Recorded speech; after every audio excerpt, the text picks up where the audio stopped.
Hey everyone, what's going on with my hood? It's hanging a little to the left. Welcome to the frozen tundra. Down in my shop, it's 66 and a half degrees in here right now. So it's actually pretty warm right now, fairly warm. Tonight is a chill night. We're waiting on parts. Parts should be here tomorrow and Tuesday to continue working on this and get it, like I said, up to 100% and get it bulletproof. Last night we did the test fit with the egg, the controller, and the pump and aerator and heater for the actual hot tub, and it fits perfectly right behind the passenger seat. Hopefully you guys saw that last night. I made the mistake of leaving the laptop on, so the battery is entirely dead on the laptop right now. So it's charging while we're doing this. I figured we would do some cleaning. We've got a dirty engine bay from coolant and water and all this other stuff. So I figured we'd clean some stuff up. That way, when the parts come in, our electrical stuff and our power steering return hose and our alternator, second alternator bracket, and all this other stuff comes in, we'll have a nice clean engine to work on. Also, if you guys remember last night, I put the battery maintainer on this other battery in the hopes that I was force charging it to, I did a repair and then I force charged it to rebuild itself. So we're going to see how the NOCO did. I use the Genius 10 here in the shop for the batteries. I have another 2 amp NOCO Genius 2 over there for the smaller batteries and just for regular maintenance. All of my vehicles use the NOCO battery maintainers. I have a boost box. I have 2 boost boxes from NOCO. I have a GB40, which I keep in the Jeep, and a GB70, which I keep in the truck. And those things, I use the GB70 to jumpstart a John Deere 5500 series tractor with an absolutely stone dead battery. If you're wondering if they work, they work. I don't get paid a dime from NOCO. I've tried all the other maintainers. Deltran, which you guys know is battery tender, C-Tech, Schumacher, all of them. I've tried all of them. Stanley, Black & Decker, everyone. Tried all the different ones. NOCO wins every single time. Their technology is a decade ahead of C-Tech. C-Tech makes good stuff, don't get me wrong. A lot of manufacturers use them. Rolls-Royce and Ferrari and Lamborghini, they use them for their stock, comes with the car maintainer. But the NOCO stuff is a decade ahead of that. The NOCO stuff is probably 30 years ahead of anything from Deltran or, as you know, battery tender. Battery tender is basically it's like a Radio Shack kit. For those of you that are old enough, you'll remember Heath kit. It's what it looks like. It looks like a kit that you solder together. Their stuff has improved a little bit over the years, but it's not even close to what NOCO does. NOCO is a Ohio company. It's all designed in Cleveland, and I believe their stuff is made in China and I want to say Taiwan. I'll look at the back of this one and we can, tell. And that's just kind of how electronics manufacturing is going. It'd be nice if they were all made here, but I have had Genius 3500s, Genius 7200s, Genius 1s, the original, maintainers, and I've had them last years and years and years. I have one on the diesel mower. I have one on my Grom. I have one on my NC 700 DCT. The motorcycles, I have Miata race car. The other race car, this thing, I don't really need it on the Jeep because that's my daily, but the truck has one. Have it on the Viper. It's what I use. So I should probably hashtag NOCO in this. But if you guys are looking for something, and if you live above the 30th parallel or above I-70, and you have more than one car and you're not driving it in the winter, do yourself a favor, get the NOCO. For most cars, the 2 or the 5 will work perfect. They're about $40 or $70, somewhere in there. They're going to be about the same price as all the rest of it. So go get one of those, put your car on it. Trust me, please. They're so worth it. That's all we use at the New Albany Motorplex too. All the vehicles down there. The guys have them on there, all of their stuff. They've swapped over. Some of them still use the C-Tech stuff that came with their Lambos or their Rolls Royces, but most of the guys who have their own vehicles, they'll run the Nelco stuff because they see my stuff starts every single time. So let's take a look. I'll move the camera a little bit. I can move it a little bit for the next like half hour. Then we'll be totally portable and we'll get in underneath the car. I'm going to try and move the camera around, and I'll do some vacuuming too. So I'll move the mic so that you guys don't have to listen to the vacuum and all that other stuff.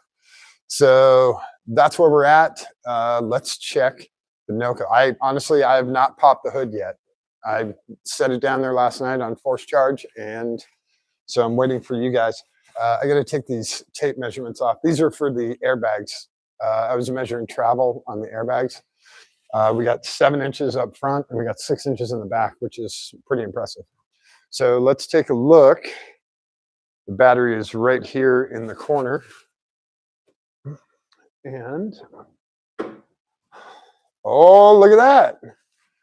Not bad. Oh, it just started. Oh, it's on the slow blink. Oh, this guy's warm too. So there we go. We have it on a force charge. And yeah, he's been working. He's been working all night. So let's pop this off, and we're going to let the Genius reset. I'm actually going to unplug it too, just to make sure that we do a full reset on it. So he's totally unplugged right now. Come on, die off. He is warm. There we go. All right, let me get this extension cord out of here. He's powered back up, doing a service check. He's still on AGM. And, oh, wow, the battery's warm too. There's heat coming off of there. So, Noco worked. Did I hear a plane or a car? Can't tell. Oh, and speaking of being surprised, I had the Girl Scouts stop by yesterday. Absolutely scared me to death. Just that knock on the front door, and you're not expecting it, and boom, and it was it scared the hell out of me. And I did not. They have a new flavor. I don't remember what it was, but I got 2 boxes of it. So it's a little girl who lives down the street. Very nice family. All right. So in our quick test, it comes right back up to full charge. So this thing works great. We're going to pop it off, and we're going to let everything cool down while we're cleaning off the car. Get all this stuff out of here. Let the Noco cool down. Extension cord isn't warm, which is a good thing. And actually, in the meantime, we'll put it on the battery in the back and get that thing fully charged, because we don't have an alternator right now.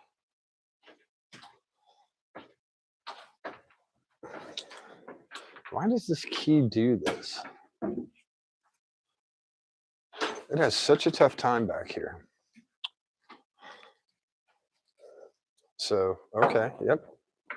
Extension cord can go right there. Get the Noco on here. Red goes to red, right? That's correct?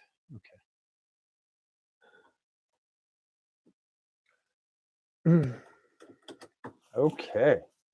Then I can pull this back, and I think it'll let me close it'll let me close the trunk there. Okay. So then, and that guy should be going. I closed the trunk a little too quickly. So,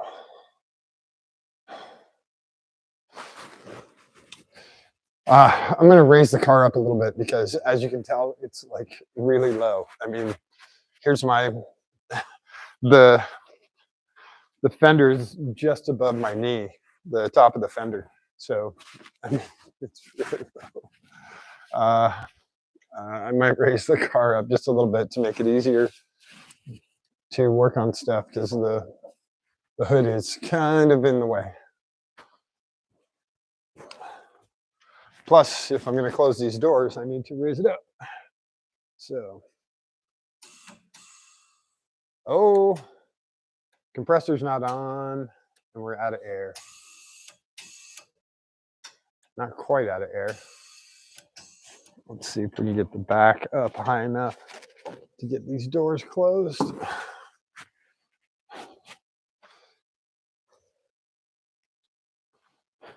Maybe, yeah. Just do a half latch on that. Well, it doesn't really matter because we have to use the poppers anyway. And that's kind of weird that the front gives up.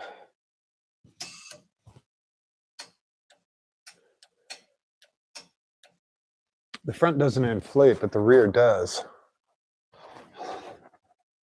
It's kind of odd. I don't know why that is. So we can pull this tape off. I don't know if you guys really want to see that, but 23 inches, and our top was 30 inches. So that gives a total of 7.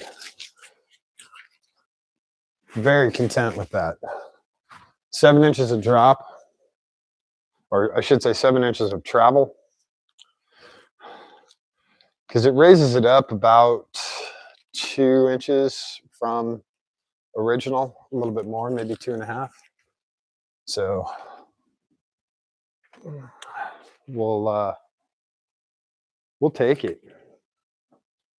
And we're 30 inches in the back too.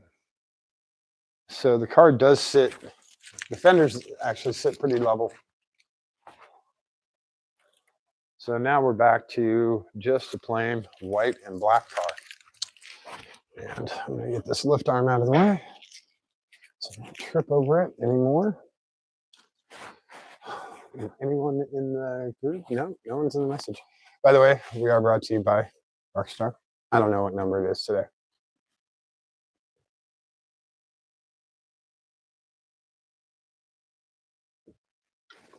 That's the good stuff.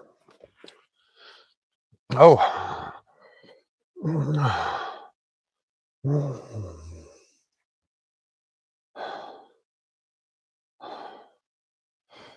Got messages.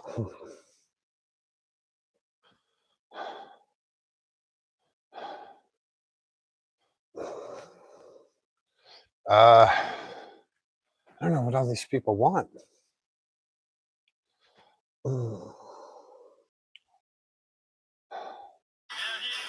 What? That was my post on Instagram. Oh. I guess I'm supposed to do something different on Instagram. I don't know.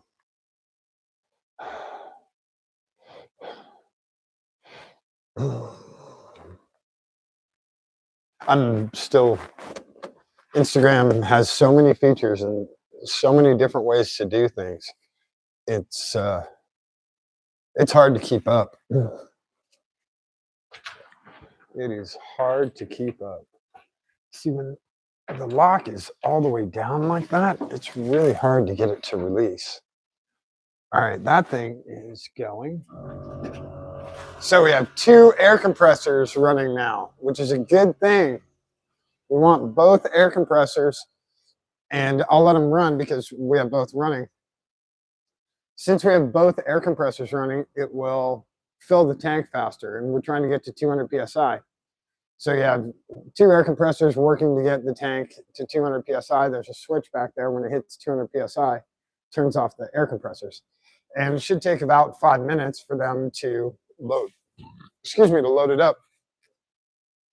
In the meantime, we can still use whatever they decide to send.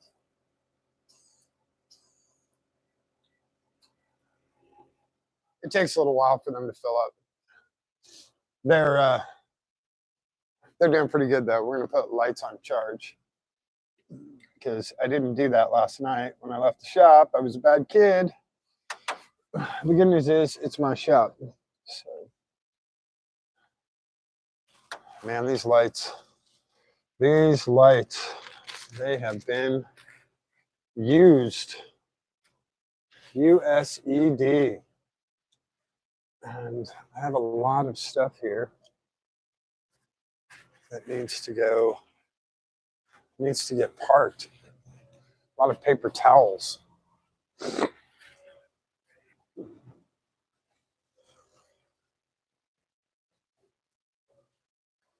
A lot of paper towels.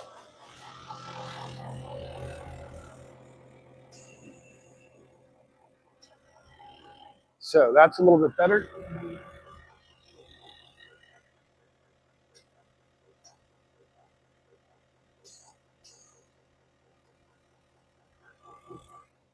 So that's about 100 psi in the front and 100 psi in the back.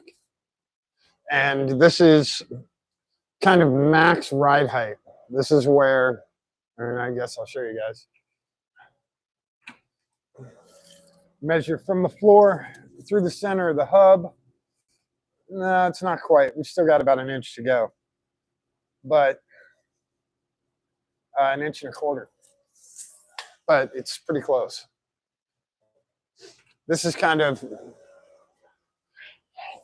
I would call this parking height. You're going to park the car somewhere. Trying to think if I can get a better view for you guys while still having it plugged in. Oh, it says someone's in here, but it doesn't say who. And that's okay. If you guys want to remain anonymous, that's fine.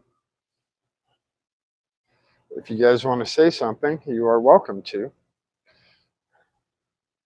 So that doesn't really, is that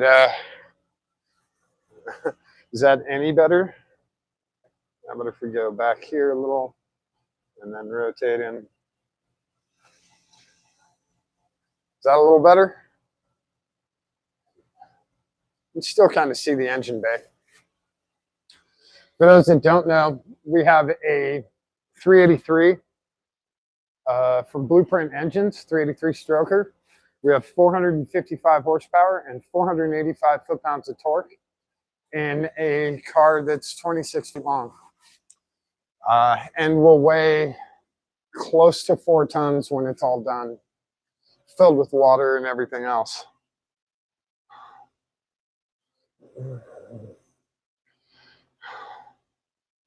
And again, I've got 50 messages here.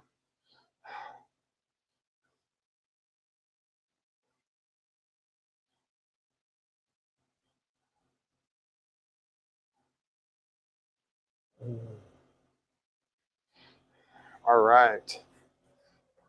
We're doing good. So I'm going to get a light and get it into the engine bay so you guys can kind of see what we're doing here. And I really wish that thing would turn off.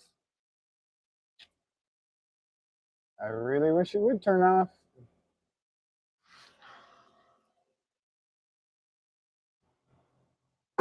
So that gives you a little more light in there, right? I'll try and set it up where I don't bonk my head on everything. So some of the chrome parts and some of the plastic parts just need wiped down. They've got stuff on them that we don't want on them. And we're just going to use detailer. It will work. It will work just fine. And so this is Pro Elite. I don't even know where this came from. I think this was part of a package from somewhere. But start up top. And I'm not sure if you guys can see me on this side when I'm doing this, But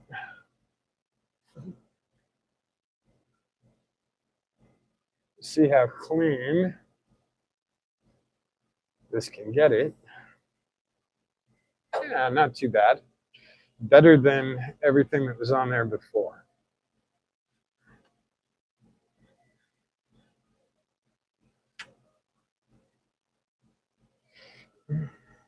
Also, it's been proven clean engines run more efficiently. So, if you have a bunch of crap on your engine, you're better off spending a few minutes getting it clean. Just get the big stuff. You know, you can worry about the little stuff later on. Get all the big stuff. You're not going to SEMA. You don't have to have a chrome finish or Bluetooth drive shaft or anything like that. Just have to get the big stuff off of there.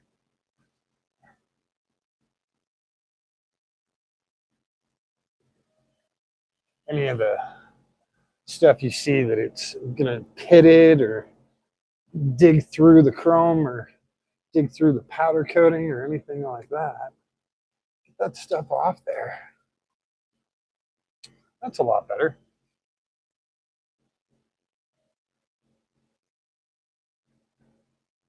You know, on chrome, it's kind of like a water spot.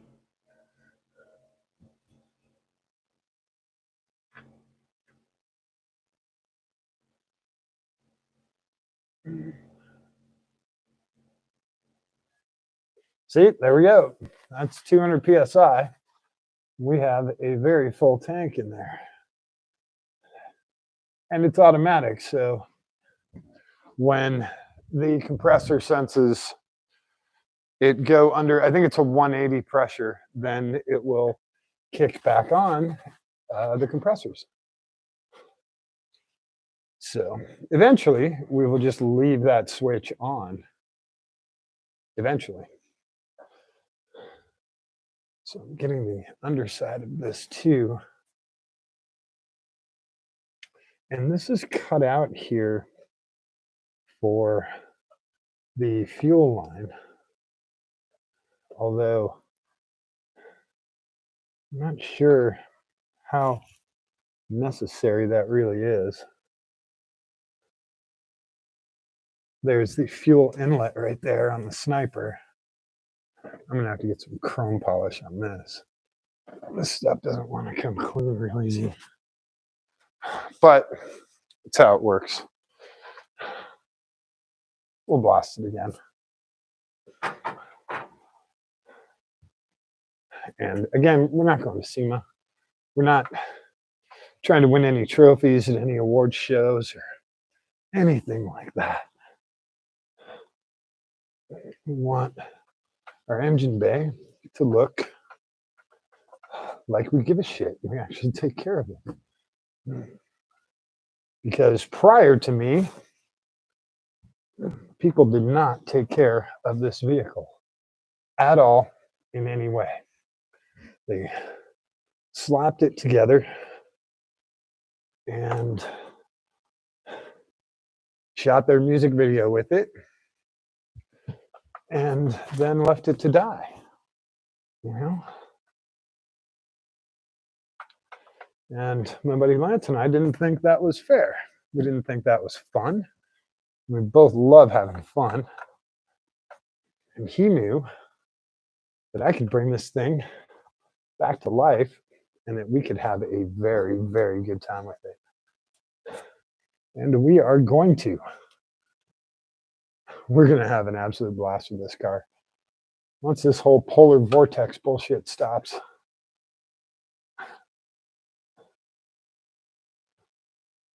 Yeah, this thing doesn't quick detail or clean. This chrome isn't very good. What I should do is put the blueprint cover on this. That's really what I should do.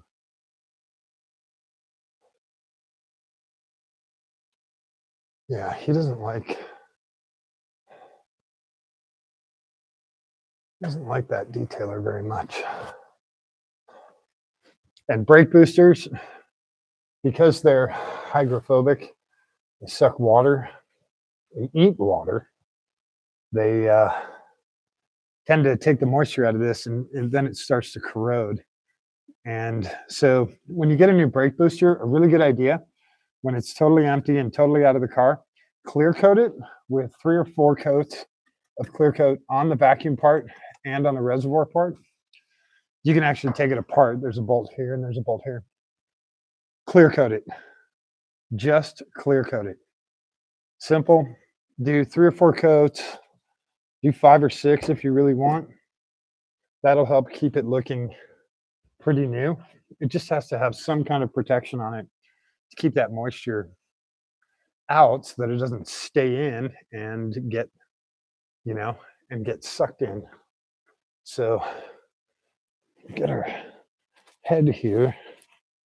Got a bunch of stuff on it. We've got our timing cover. You got a bunch of crap on it too.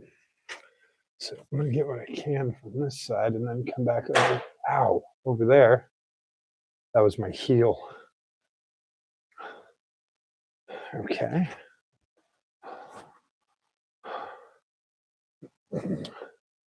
Let's see what I can get on this side.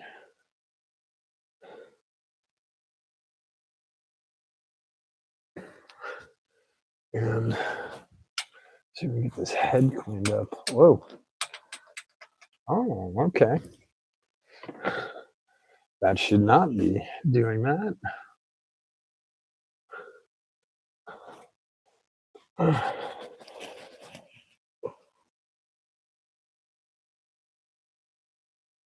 And one thing I do have on this car that I think is really fun, and Lance thought it was pretty fun too, was we have a clear distributor back here.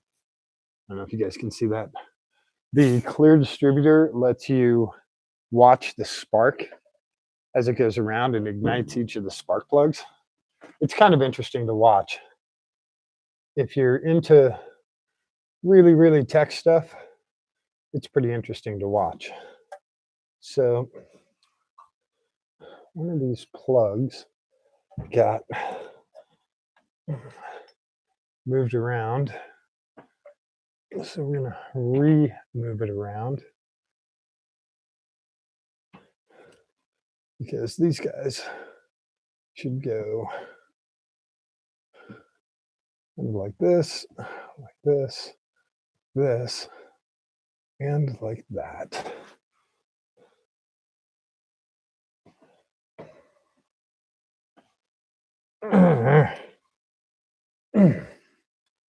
Now,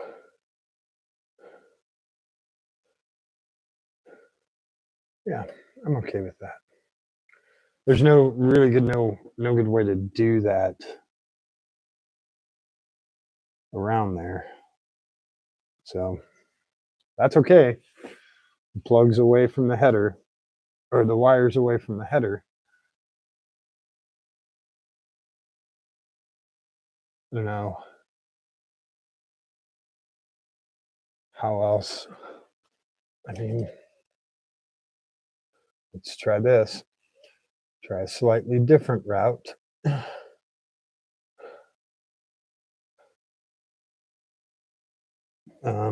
Needs to come out again, back over the top. Well, needs to come through here. There we go.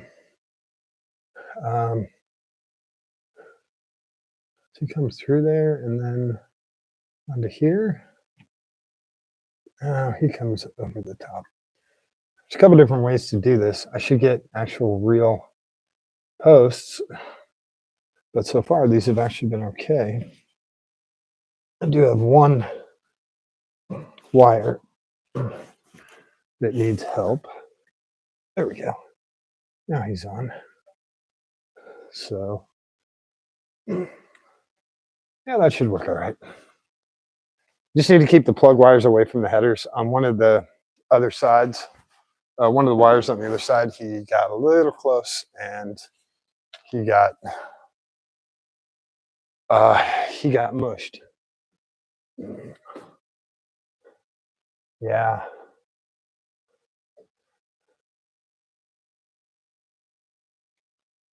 This quick detailer doesn't work really well on this crappy chrome.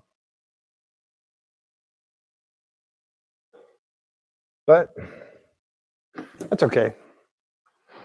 Radiator's good. Battery is nice and clean.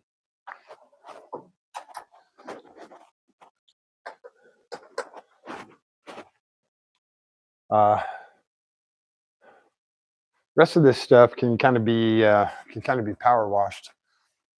We'll see if we can get some of the plastic a little bit cleaner. Where did my other racket? Oh, he's up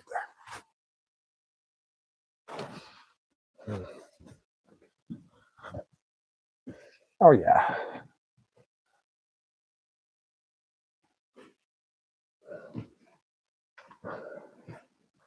These wheel well covers, they take a lot of abuse. They catch a lot of dirt. They also prevent a lot of dirt from coming in. So I'll try and keep them as clean as possible. The less dirt, the better, right? That's the theory. I wouldn't call it theory. I'd say it's law. That's just me.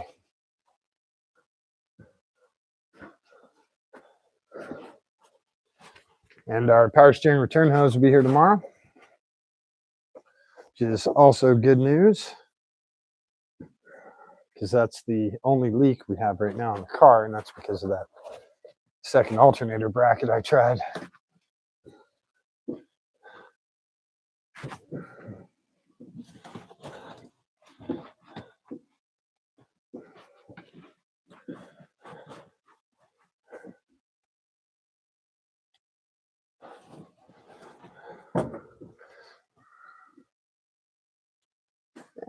There we go.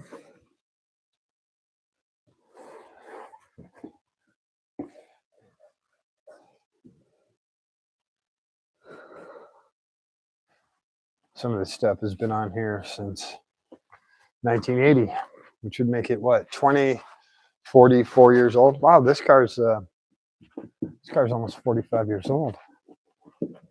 That's pretty amazing, actually. Yeah, this stuff can get power washed when we do the engine bay. Oh, I gotta put that screw back in there for the sniper power. We have another battery tray over here. Some of these cars came with diesels, so we had two batteries. They had oh God, I don't even remember the size. I want to say a 6-liter diesel that came in the car, which was kind of cool, especially for 1980. They were not very clean. They were not very powerful, but it was a diesel vehicle. So yeah, that looks slightly better. We have some chrome-ish stuff on there. The alternator is about as clean as it's going to get. It's probably 10 or 12 years old. And again, we have that second drive belt. So I don't think I can use that drive belt. And now that I look at it, that power steering pump pulley needs to go in a little bit more. So when we do the second alternator, I'm going to mush this power steering pulley. I'm going to pull him in further or tap him in further. He needs to go about 1/8 of an inch. Yeah, because he's starting to wear weird on the belt. Okay, there's belt dust up here. So yeah, that might be from the alternator too. No, alternator looks straight. He's not really fraying at all. I don't think he is. Maybe. Not really. He might have been at first. I think a lot of this is from this belt because I can see the edges here. So, yeah, we're pretty damn clean here. What do you guys think? What's the boat?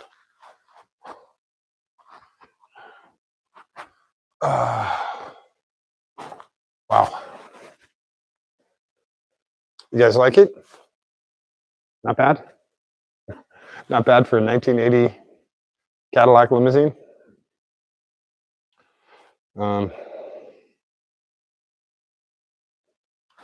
So I'm going to leave this off. Yeah, that battery's still warm. That's okay, though.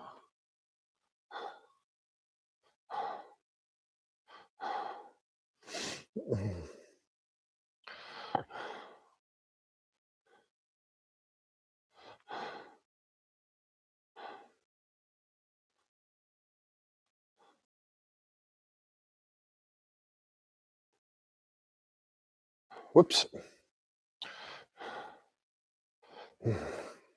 Lots of messages tonight. It's weird for a Sunday night. It's a good thing. Just kind of odd.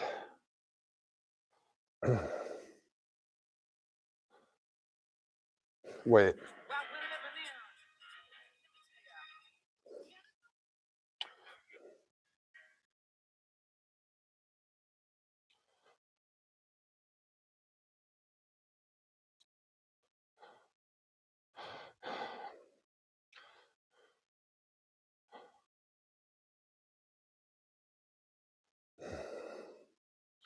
AI.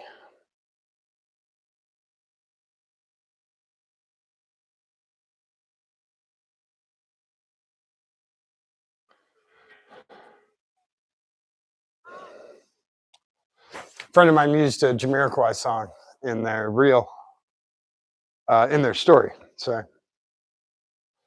there's a great map here from ECTA. ECTA is where this car is going. ECTA stands for East Coast Timing Association. And the guy that runs it is great. He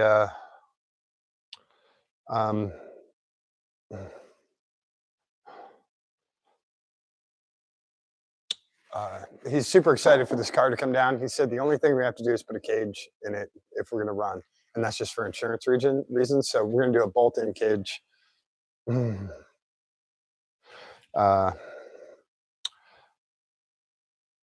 Simple bolt-in cage, just for the driver only. We won't have any passengers, obviously, and it'll bolt in, covering because stuff with no roof has to have a cage in it. And it doesn't matter how you can go 30 miles an hour, it doesn't matter. And we're only going to 100 miles an hour, so we'll absolutely need a cage. Play by the rules. I don't have any problem doing that. I just want to make sure everything's 100%. I don't want to get there. I mean, it's all the way in Arkansas, so I don't want to get there and go, oh crap, we don't have a cage, or oh crap, we need XYZ or whatever.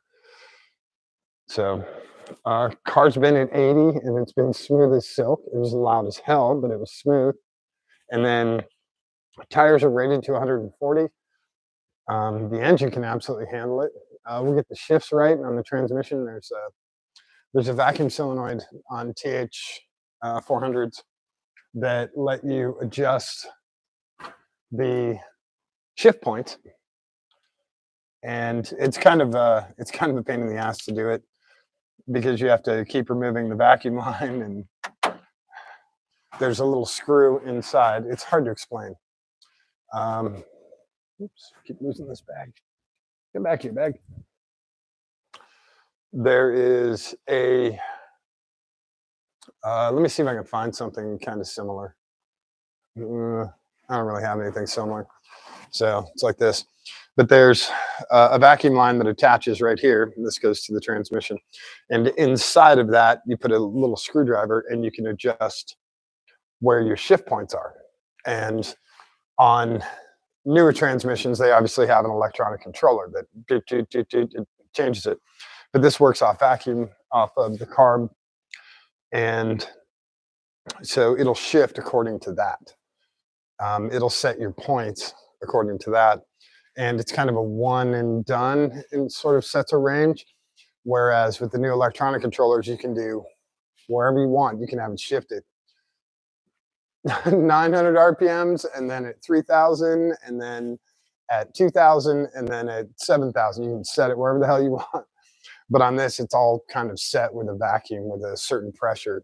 It'll change. And so you put the screwdriver in there and you adjust how you want the range to be. Currently, it's okay. It's set up for absolute cruising. It is not set up for racing or drag racing or anything like that. It is set up to cruise down the boulevard and be smooth. It doesn't shift very hard at all. That's fine. That's exactly what we want.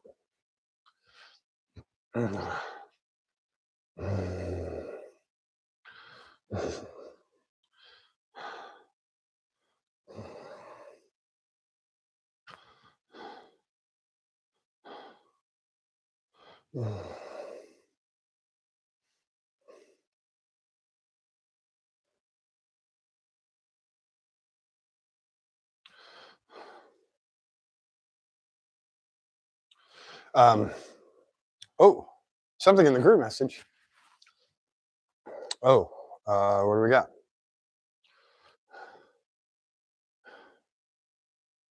Chris has got his BMW almost done.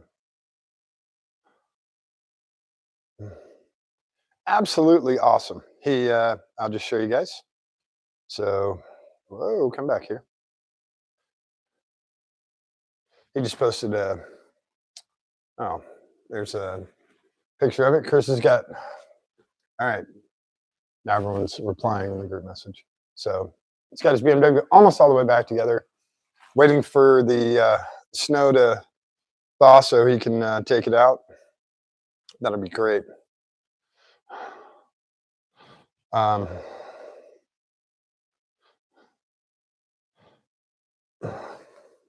That'll be really great. He's spent about a year trying to get that car going, and that's awesome for him. So we're done under here for now. We don't really need power. What do we have? I think that's about it.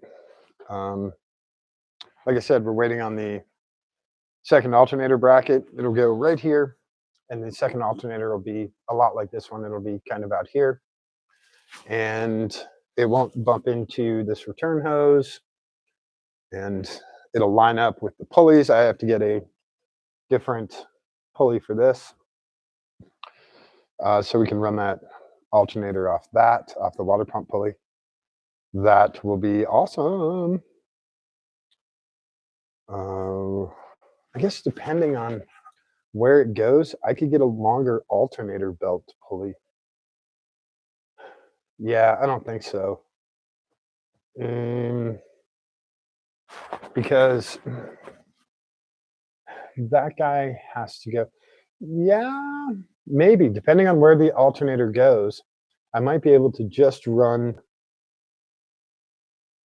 this pulley, this belt. No, because this guy will be in the way. There's no way to do that. So we'll have to come off the crank, or yeah, I don't want to go around this. That would be a bad idea. So we'll probably have to come off the crank. So I will need a third one off of here. That's okay. Crank pulleys are pretty easy to do. It's 4 bolts, technically 5 bolts. So we can put this guy all the way down now. Maybe? What the hell's in the way? Nothing. Nothing. I don't know why he didn't close. There he goes. And with all the work they did on this car, with like all the fender stuff and everything, they did not get things to line up very well at all. Like, very well at all. Let's check our battery back here. and he is about 70%. He is still going, which is good. We like that. And yeah, Chris was talking about the thaw, and I'm thinking this thing comes out when we thaw out a little bit more too. Um, it is actually, it's pretty normal to drive. It's not comfortable to drive because you are packed in there pretty damn tight. You're very close to the steering wheel because they moved the hot tub so far forward. So it's not the most comfortable, but it's also not, it's not extremely uncomfortable. You could probably do it for a couple of hours before you need a break, but it's okay. It's fine. I don't I don't mind it. And again, it's just for cruising. It's not for not trying to do high speed turns or anything like that. So I'm going to let this guy charge up a little bit.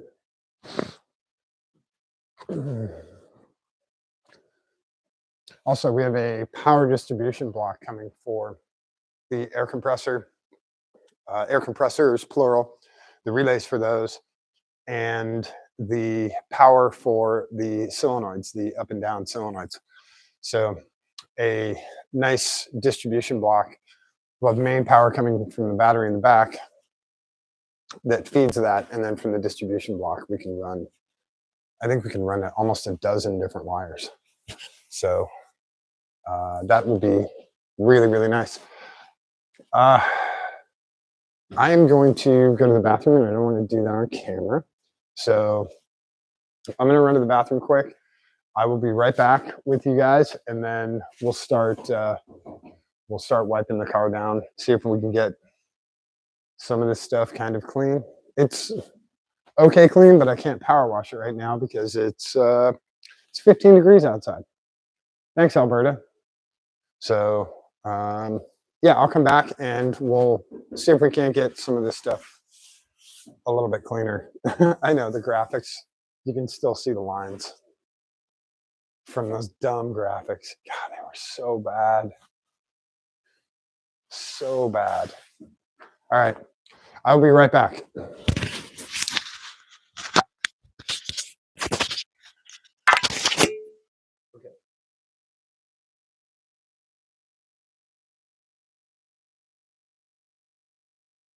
Here, and I'll leave that for you guys. Ooh.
right.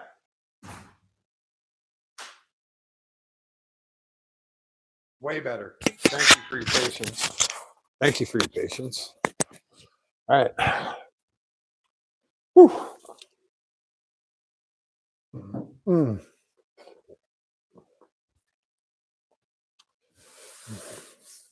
For this, we'll just use Purple Power. It's a really good cleaner degreaser. So when you got kind of heavy dirt on here, it really picks it up. Just give it a couple minutes to soak in and do its job, and it works really well. Pretty much every shop uses this. It's kind of a really good all-purpose cleaner. And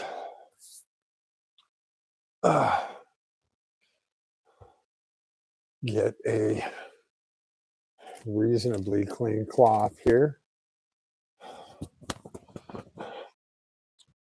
It doesn't take much.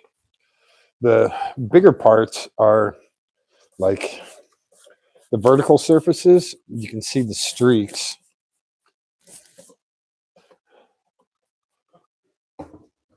And we're done on this side. So on to this fender as well.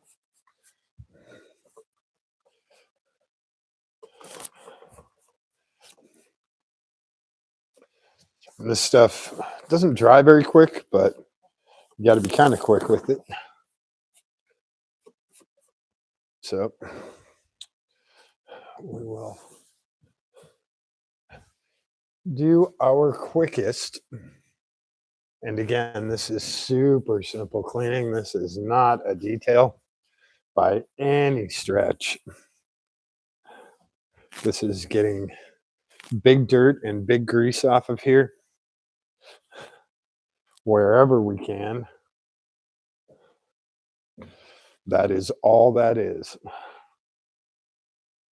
Come over here.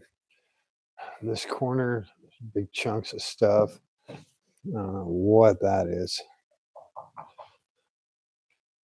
And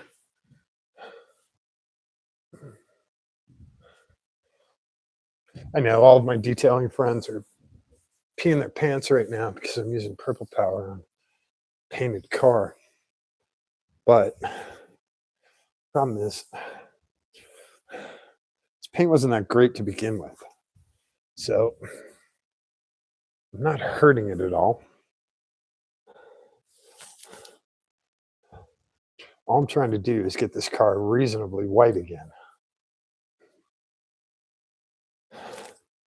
So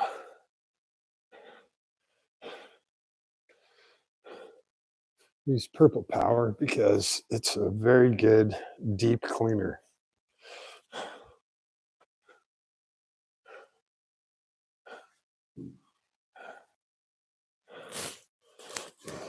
So come back over, see if we can get this door right here, this door card, top of it. Get this door a little bit less grungy.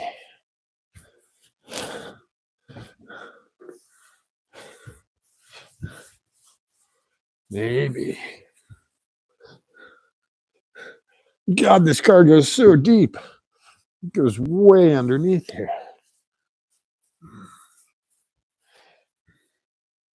You can still kind of see the graphics on the side here, which sucks.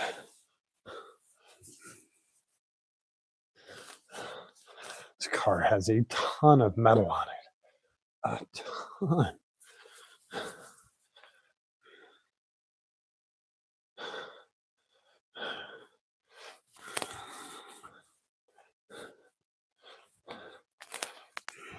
And the car's been in here when we've been doing some hardcore stuff too. So it's got some old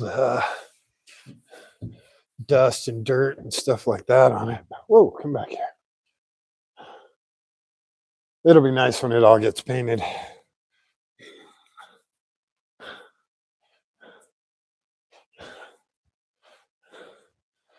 The driver's side is just as bad. And again, it goes all the way down here. I'll get this door card. Just the top of the door card is enough to make it look 100 times cleaner.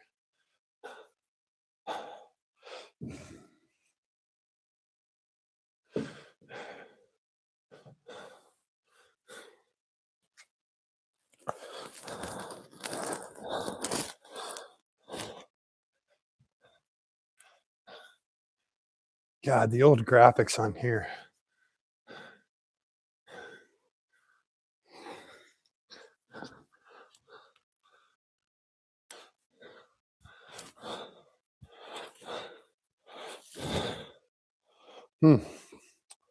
Yeah. Wow. It makes such a difference. Just cleaning the dirt off. Simple dirt. Not even hardcore stuff. Stuff on the dash. For those of you that haven't seen this dash, there really isn't much to it. It's actually all fiberglass. There are no gauges. It's nothing like that. It is purely fiberglass. Yeah, it looks a little bit better. A little bit, tiny bit. Oh yeah. When it gets repainted, this will all look so much better.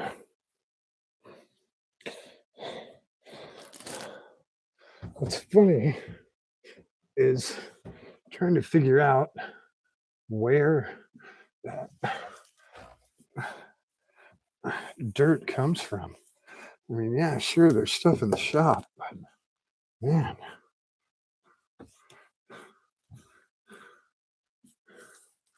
Is there that much stuff in the shop? Cool.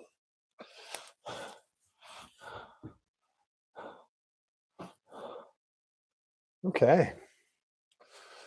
There you have it. World's fastest hot tub. Kind of clean. That is the first third of the car.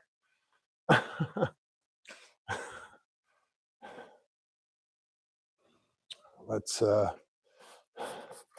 do this body side. So I can trip over the lift arms.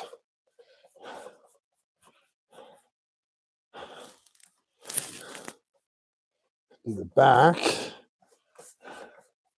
We'll save the top deck and trunk lid for last.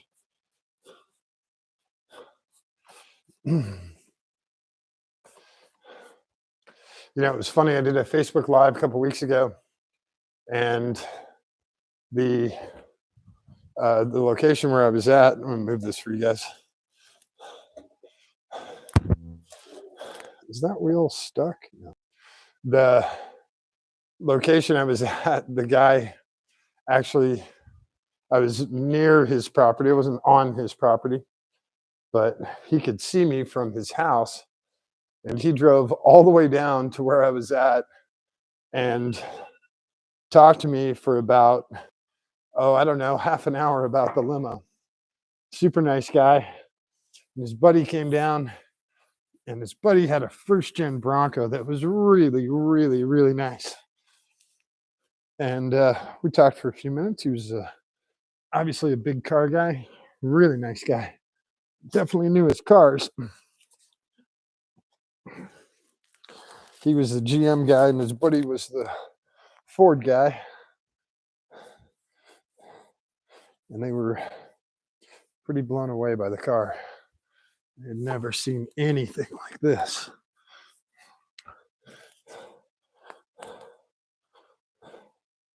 So, yeah, God, it's amazing. Just 10 minutes of wiping this down. The car is so much cleaner. Okay, maybe 20 minutes. Takes a while.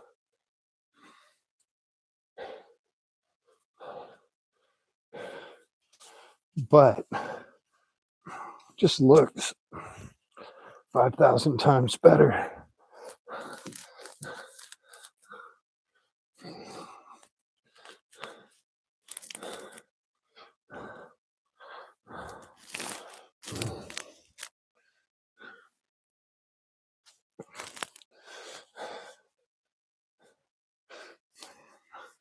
By the way, did anyone guess the weight on this? Anyone guess the weight on this yet? From last night?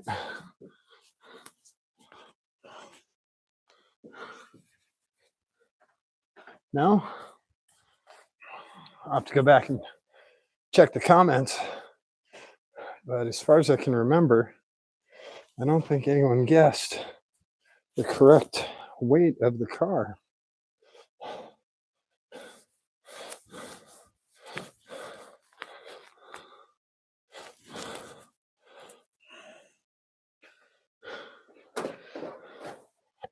Whoa, come back here.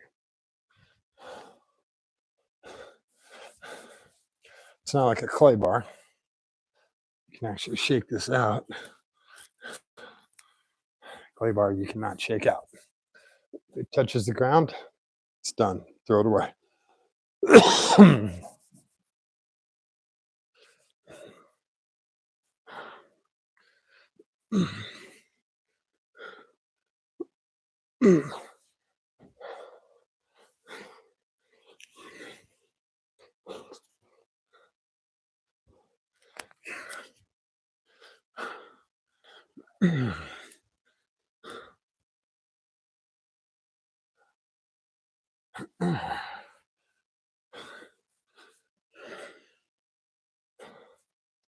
They say white cars are easier to keep clean.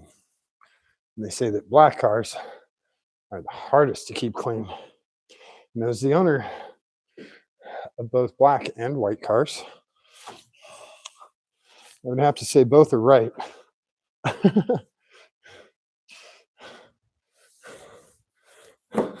Come back here. Black is hard to keep clean. White is hard to keep clean too, especially with crap paint.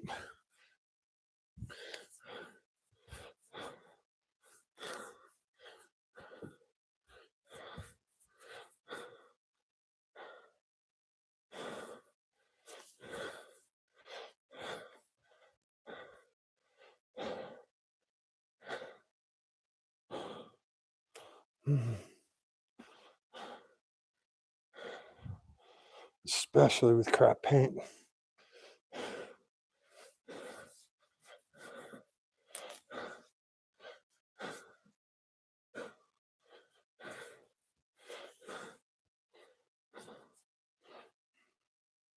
So it's about as clean as we're going to get on the sides here, mainly because of the graphics that were on here. I mean, it looks a lot better, but it's not that great. So that's all right. Like I said, it's got to be reasonably clean. Yeah, I mean, you can, all it does is show the graphics. That's all right. So, oh, we get this back panel again too. This stuff is gonna come down.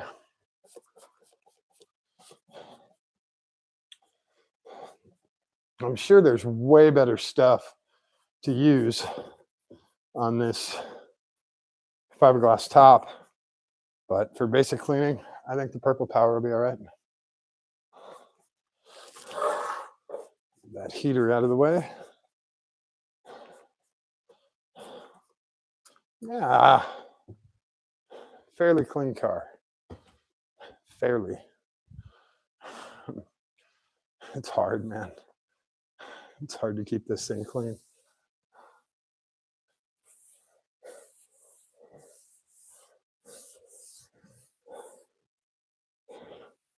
I don't even know if like this could be like sanded and polished or anything. It'd be nice if that was possible, but I don't know. I don't see it. Don't see it.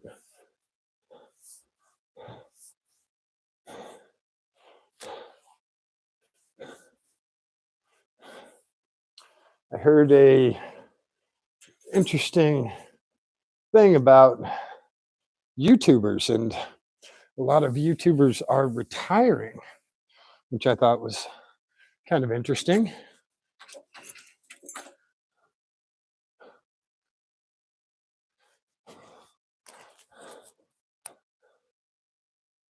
I'm not sure how much retirement you can do from that, but I guess some folks are doing it.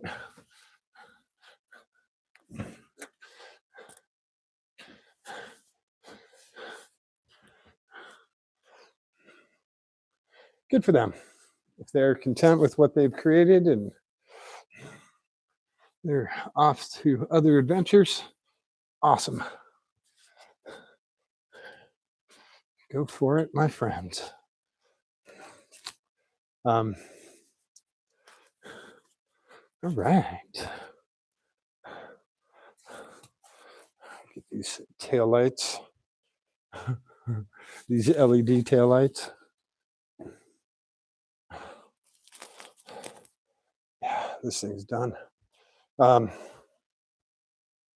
Wash them out really quick.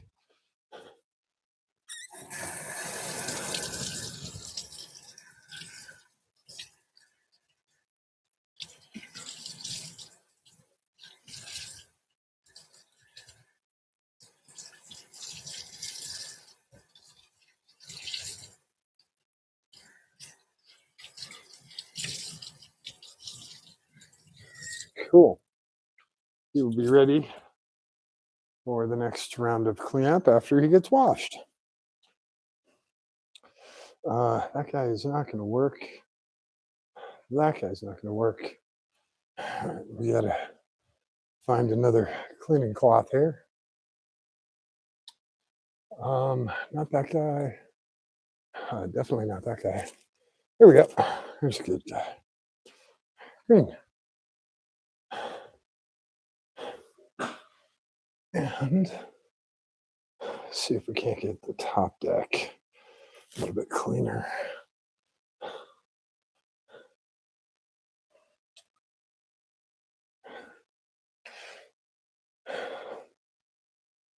I have noticed something kind of interesting on Instagram.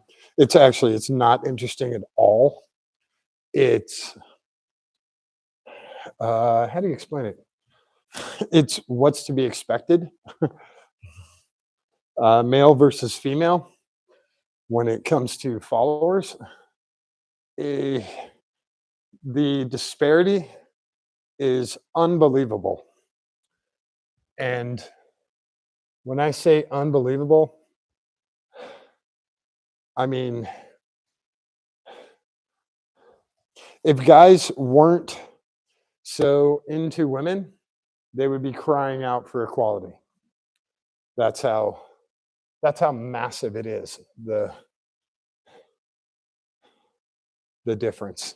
I mean, it's pretty insane. There's there was a girl with 49 posts and she had 1.2 million followers.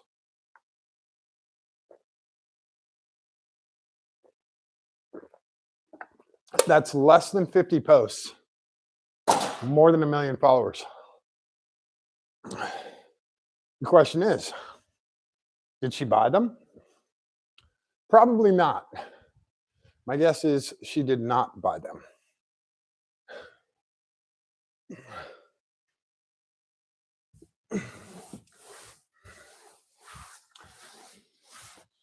She's very pretty and she's obviously very smart and knows her target audience very well.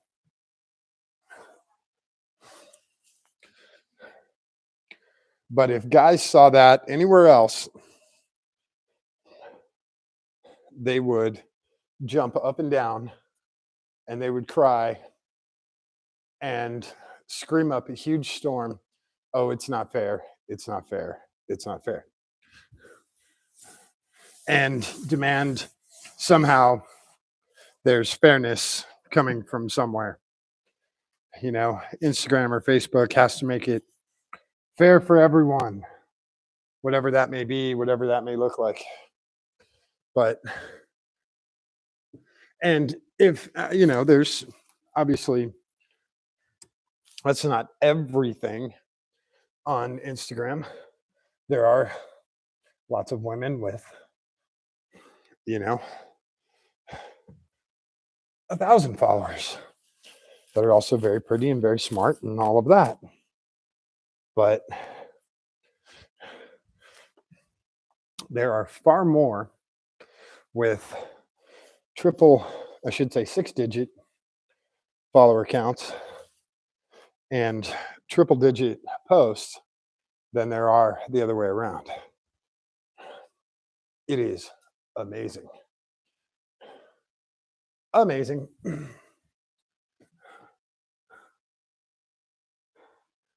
But I guess that's, that just falls on guys. We're the ones doing it to ourselves. So we can't really blame ourselves, can we? I guess we can.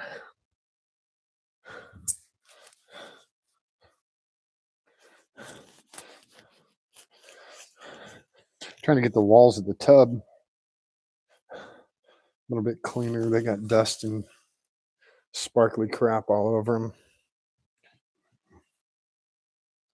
I'm so happy that egg fit in there really nicely last night. Hopefully you guys got to see that.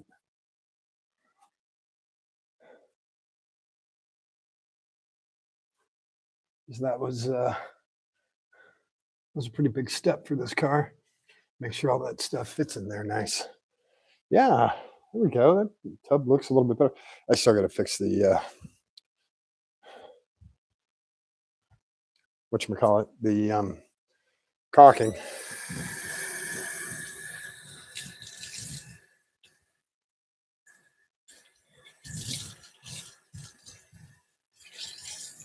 Wow.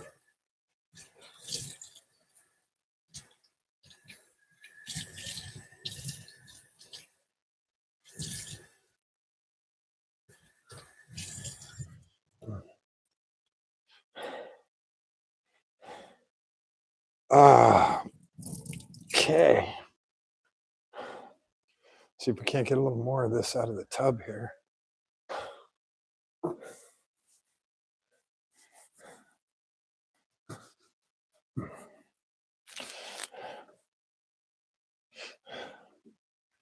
Yeah, we'll have to do a slightly heavier cleaner before we fill this up. Actually, the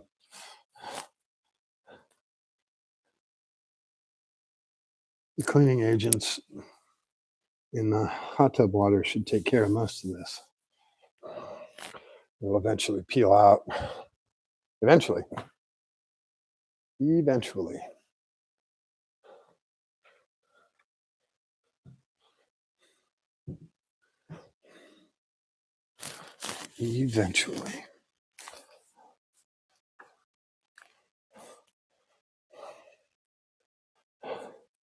But in the meantime, we'll try and get it as clean as we can. Looks better in the videos, right?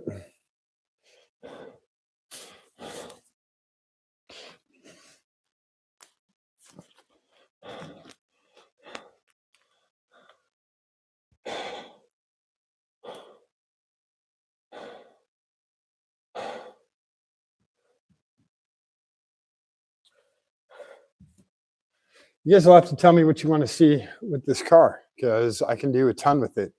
You want me to go to the track? Do you want me to drift it? Do you want to watch burnouts? What do you want to see me do?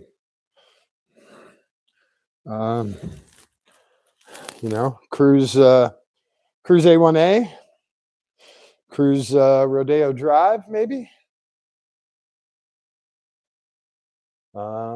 What do you guys want to see? Let me know.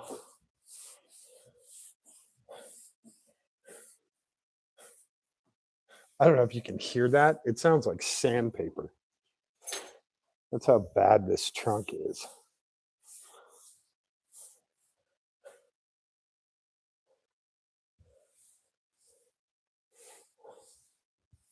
Oh, it's really rough. It's really rough. Damn. All right. I was hoping that, cleaning that off would smooth some of it out. It did not.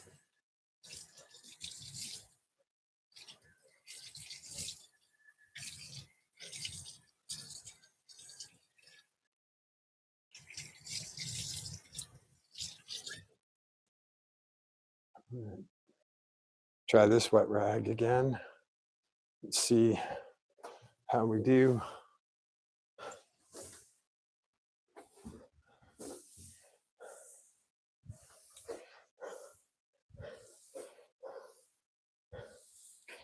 I mean, it feels like 200 grit sandpaper.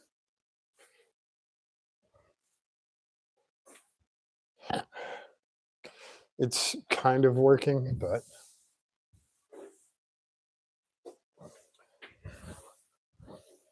like I said, this is all going to be part of the repaint. So that's what we'll do. We'll stick to that.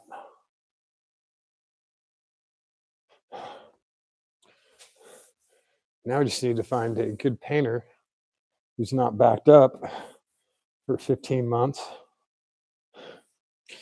which is hard to do in this town or any other town.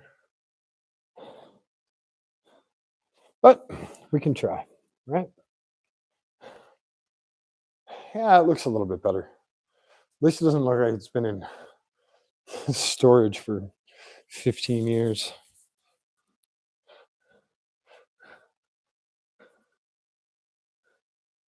Yeah, see all this stuff where the old paint is there?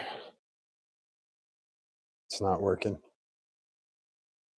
Yeah, you can still see the graphics on there. Damn it. That's okay.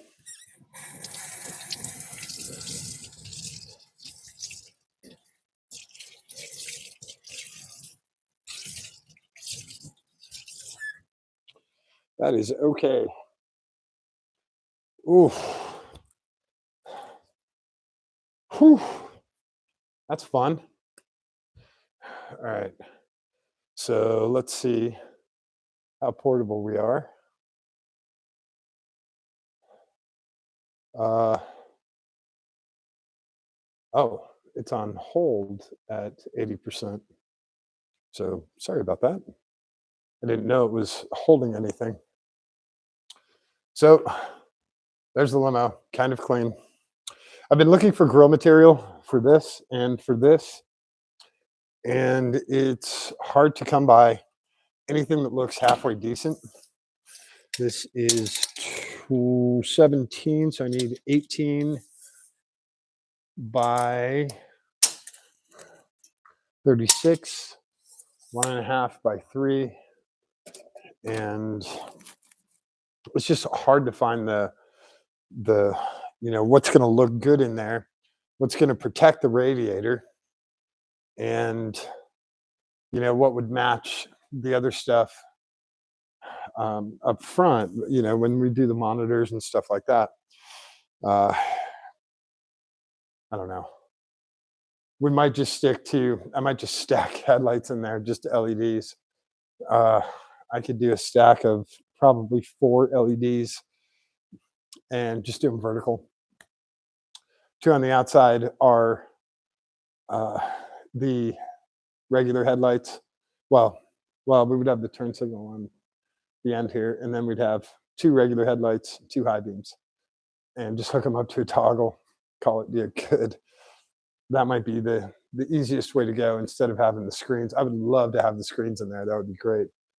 But when the one guy in the shop went schizoid, he took the screens, he took all of the tech info and all of that. So kind of stuck on that. Not quite sure how to do it. I can figure it out. I'm not too worried. Whatever we do is going to be really cool. I have no doubt in that. What am I doing? I've been looking at these cookies all night. I swear you guys, I'm gonna eat this whole pack. If nobody comes over to the shop, these wafers with the chocolate, good God, they're so good. Mm.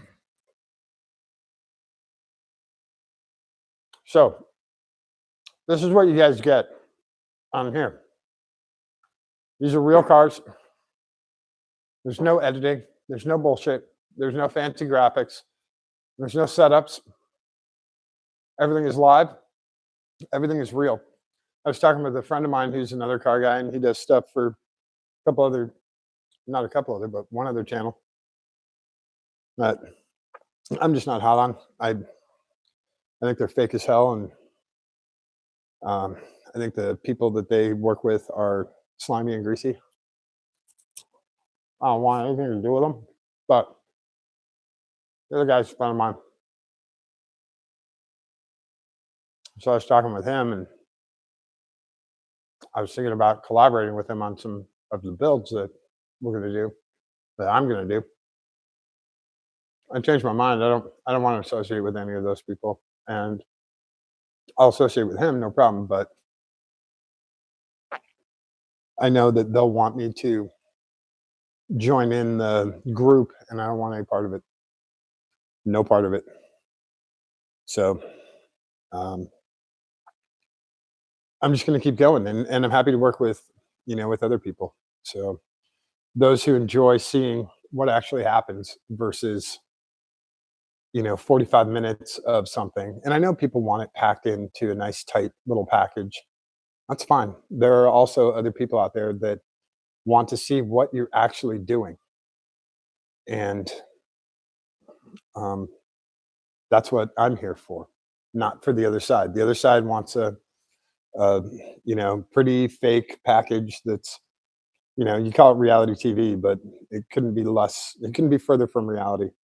Everything is staged or scripted or prepped or whatever. This isn't anything like that. Not what we do here in the shop, not what we do at the track, none of that. We plan stuff out, absolutely. But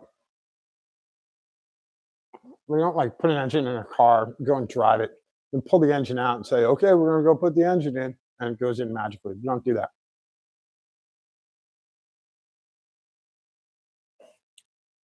I'm not lying to you guys. It takes up far more memory to lie than it does to just tell the truth and just do it straightforward. If I break something, I will absolutely tell you. You guys have seen me break stuff and strip bolts out and all that. Sure. Wouldn't you rather see that than, oh no, I wonder if we'll make it to SEMA? Go to commercial. Come on. What do you want? I mean, I was watching Joe Zilper, who's awesome. I think Joe's fantastic. Super cool guy. God, does he know cars? Absolutely knows cars, knows engines very well. Chevy, Ford, GM, Mopar. He probably knows Lambo and Ferrari too. He's just not telling us. Super cool guy. And he said kind of the same thing. He and a few other friends have started another, like a whole channel, and they're dying for content and they're looking for shows. And Joe said, he's tired. He's tired of the same old shows. And what's out there is car flipping shows. And you got 48 minutes to take 3 buckets of rust and take it to SEMA. And guys do it. What they don't show you is the $250,000 that it took and the 50 people that it took to do that. Sure.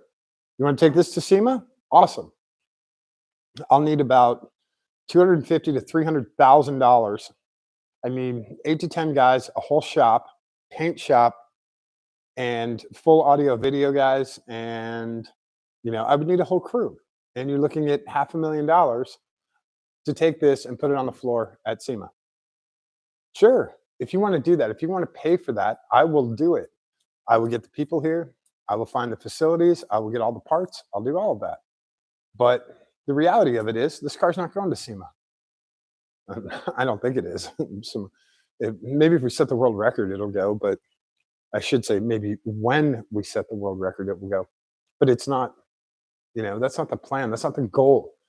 Going to SEMA is cool. There's a lot of cool stuff there. But there's a lot of fake shit there too. There's a lot of stuff.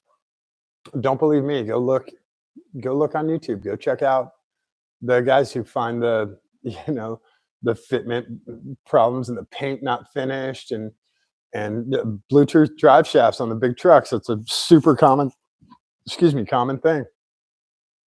They just don't hook it up. So, there's a lot of fakery and there's a lot of deceit. And I honestly, I don't have time for any of that crap. What I want to do is I want to do really cool car stuff and I want to show you guys how to do it. I have the experience, I have the knowledge, and I learn at the same time, but I want to teach you guys. I want to show you guys how to do this, how to do 2 alternators on a small block Chevy with a long water pump. And why do you have 2 alternators? Well, because I have to power the hot tub in the back. I want to show you guys how to do all that stuff. I got to power 2 fans. I got to power the Holly Sniper, and to top it all off, all the wiring in this car got chopped. If I showed you underneath the dash, you would pee your pants. They just kept cutting wires until the engine turned off and they're like, stop, go back and hook that last one up. And they hooked it back up and then they kept cutting again. The whole thing. So when I'm trying to wire up the Sniper, I'm trying to find, key on power. I'm trying to wire up anything in there, the door poppers or the trunk. This has a soft close trunk. So 1980. So any kind of wiring like that, I have to go and figure that out. And you see how many people are in my shop? See how many people are here? That's right. It used to be different, but it's not anymore. That train has sailed. So this is the other half of what you're seeing on Netflix and what you're seeing on Motor Trend and what you're seeing on all those other channels is prepared, packaged,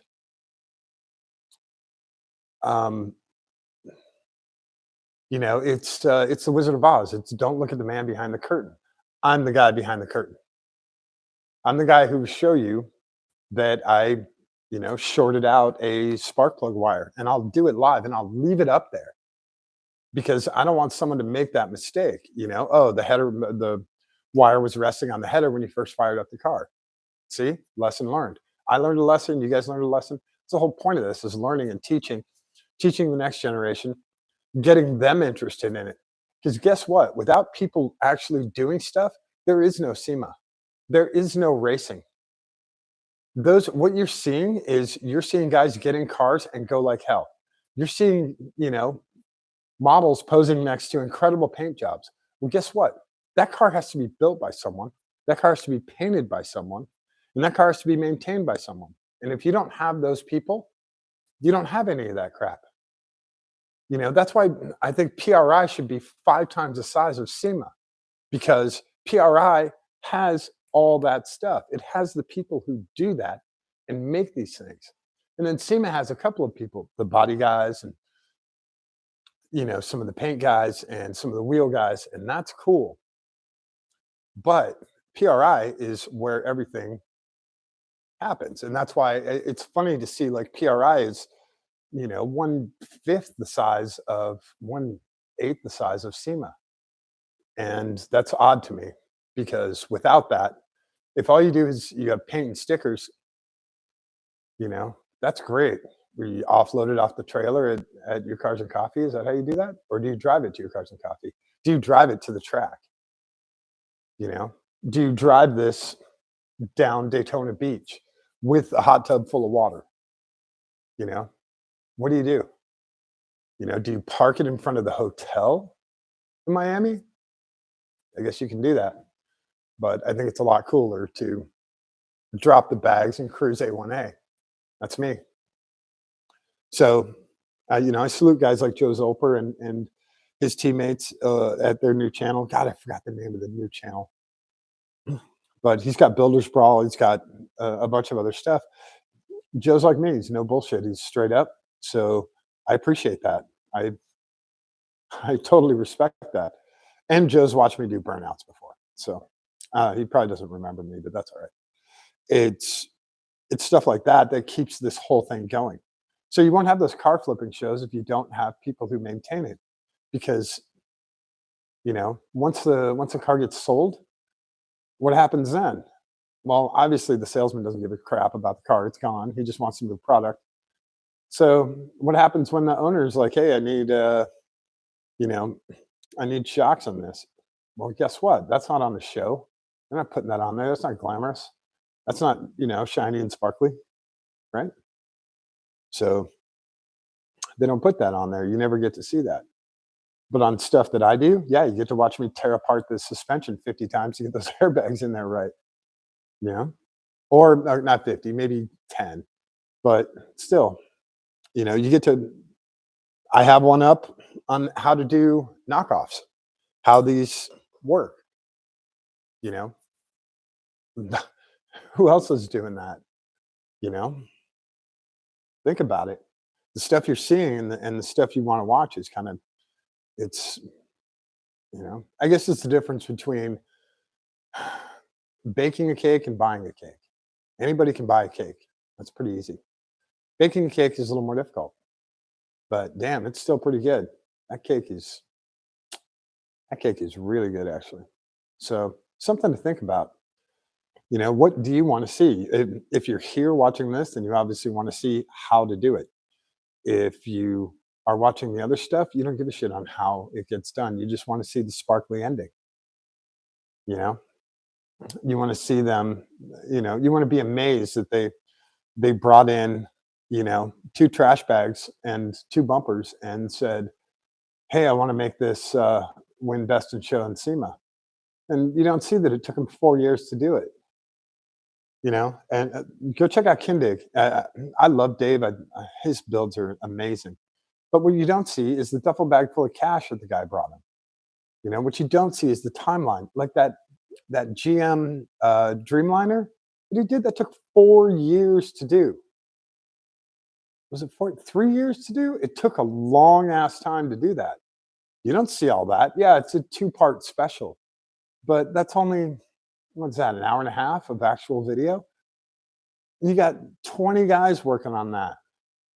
You're getting paid huge money to work on that and get that done and get it perfect. And it came out great. And Dave's stuff has been awesome since the 80s. So, when he was working on bugs, his stuff was really cool.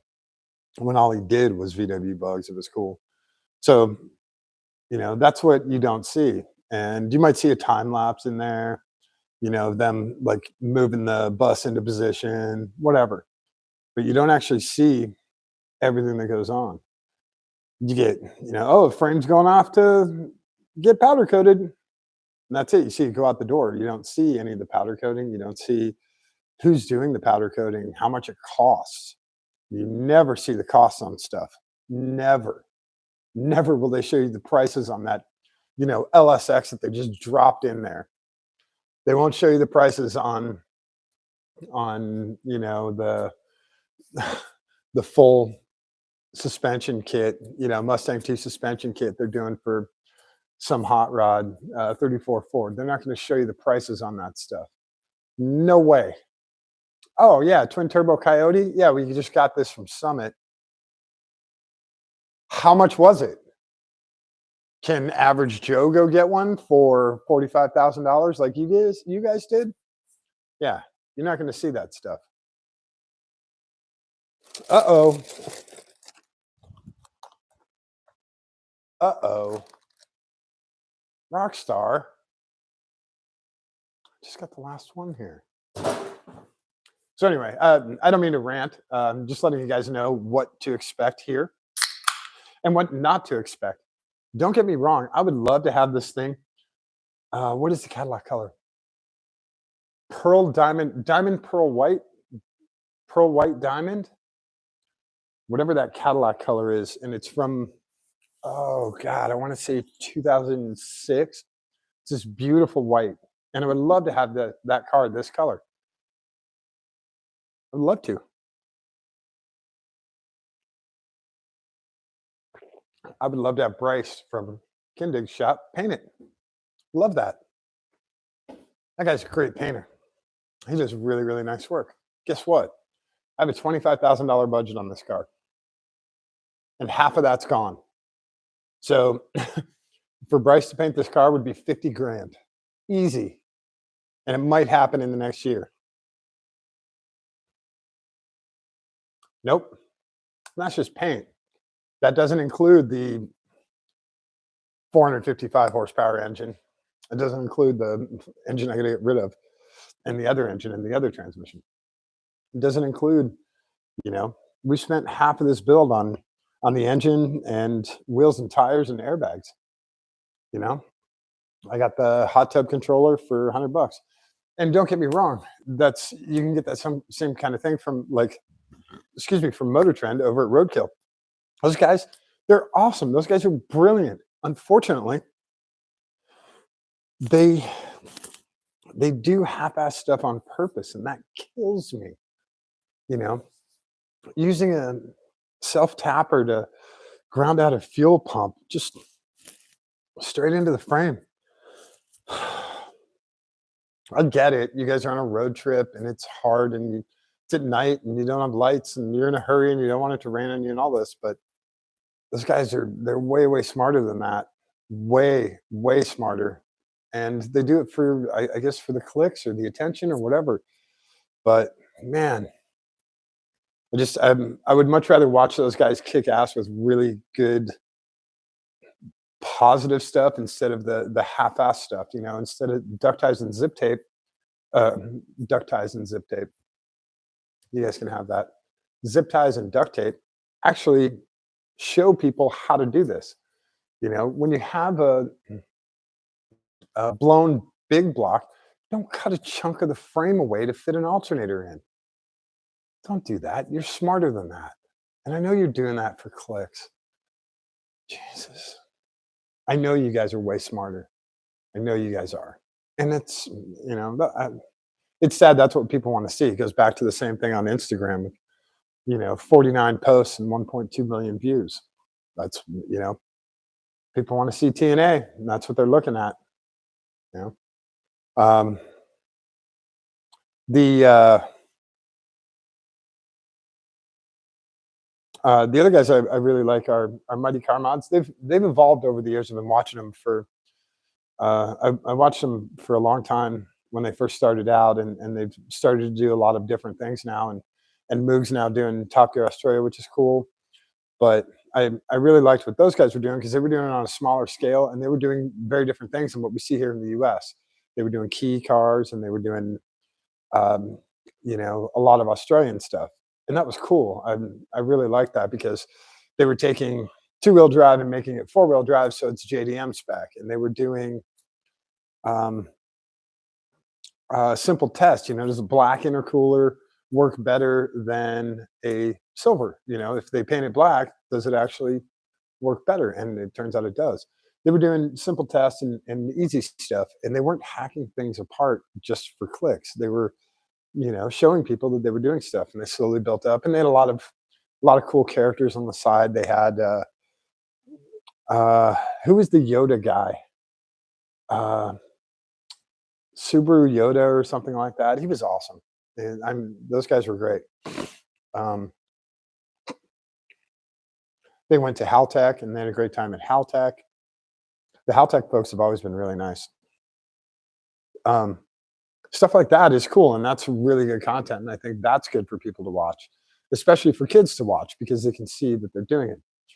And then you go back to the whole, or not go back, but um, there's the whole destruction thing, and people love to see stuff getting destroyed, and that's not my thing. Obviously, I should just let this thing go. uh, I should have said no, I don't want to buy it. If I wanted to see it get destroyed, because it would have been just sent to the crusher. There's a guy out there, and he's not getting his name mentioned. he's doing. A friend of mine told me about this the other day, and he's doing one of the most classless things that I've ever seen online. And that's aside from illegal stuff. He's actually it's not illegal, but what he's doing is I just think, and maybe it's because it hits close to home, but he is doing something insanely just classless. Um, and I feel that I hope someone says something. I'm obviously not subscribed to any of his stuff or any of that. I have to hear from other people, but I hope someone tells him to not do it because a guy lost his life and literally like he lost his life, he lost his business, he lost everything, and then he ended up killing himself. And this guy thinks he's going to turn that into something funny, and I don't find there's no way to make that funny. Um, Sam Kinison had a joke said. Uh, his buddy said, "Sam, I have a story so horrible. There's no way you can make it funny." You guys can look that up. It's pretty, and that one's kind of amusing, but because Sam's joking around, but this guy's actually showing it, and I hope someone says something. That's all. And that's another thing. People say something. Don't be afraid. If you're afraid, then you're going to lose more than your friendship. Say something. You hold it in, and uh, if you hold it in, it eats away at you. So, that's why I don't bullshit people. I say, look, I snapped this bolt. Now I got to go drill and get the easy out and retap the hole and put in a heel coil or whatever. I screwed up. I'll tell you guys that. I'm not trying to hide it. I'm not trying to hold anything back. You know, I just want you guys to know that there's plenty of stuff where you can go see, the fakery and the 45 minutes from Russ to Best in Show. If you want that, that's all over. You can go get that anywhere on any channel on your TV, any YouTube out there. Go ahead. It's all out there. It's all out there. Um, I'm going to bring you guys something different. And I just hope you like it. So I'm going to keep doing this, and people will be picking up on it. So I've gotten a lot of compliments so far, and I'm going to keep going. Keep going from here to Florida. So yeah, Florida is coming very, very soon. Very, very soon. Probably there's probably a trip coming up here end of the month, beginning of February, and then there'll be one to close on the house. Ooh, I guess whenever the house closing is, hopefully February's a short month, so it'll probably be end of February or first week of March. So that's what we're hoping for. And a friend of mine is having a baby. Super excited about this. She is having a baby on. I begged her to have it on February 29th, but we think it's going to be March 2nd or 3rd. So come on, February 29th. I'm really excited for that, with this being a leap year and all. And she's awesome, and her husband's awesome, and her son's awesome, and it would be really cool. She's always wanted a little girl ever since she first got pregnant with her son. She's always wanted a little girl. She's getting a little girl. I'm so happy for them. I can't explain it. I'm happy. I'm proud. I'm I don't know. I'm cheering for them. Those are, that's a couple that I want. That's a family that I want to see succeed and do all of the cool stuff, all of it. And I love watching them on social media and doing all their cool stuff. So I'm pretty jazzed about that. Pretty jazzed about that. God, February 29th would be so great. She doesn't want that because there's a lot of paperwork involved and the birthdays get weird. Oh yeah, you're only 6? Yeah, technically you are only 6. I mean, you're 24, but you're only 6 years old. So, well, it's actually you're 24 years old, but it's your 6th birthday. That's how that works out. Happy 6th birthday. I love that. Uh, this lady I used to work with, her birthday was the February 29th, and we joked with her that, "Oh, it's your 10th birthday. Ha ha." That's pretty funny. Um, I think it would be cool. And she and her husband are also huge car people. So we'll be doing more stuff with them. She's going to come racing, not at pit race because obviously the kid will be, basically a newborn. So she and her husband can't really do that. But the race after that, she's going to come drive the MR6 with us. And hopefully, if I want to say if things work out or if things, I don't know how you say this. If things work out for the best, not for the best. If things, if we're lucky, we'll have other female drivers on that team too. If we're lucky, if we can,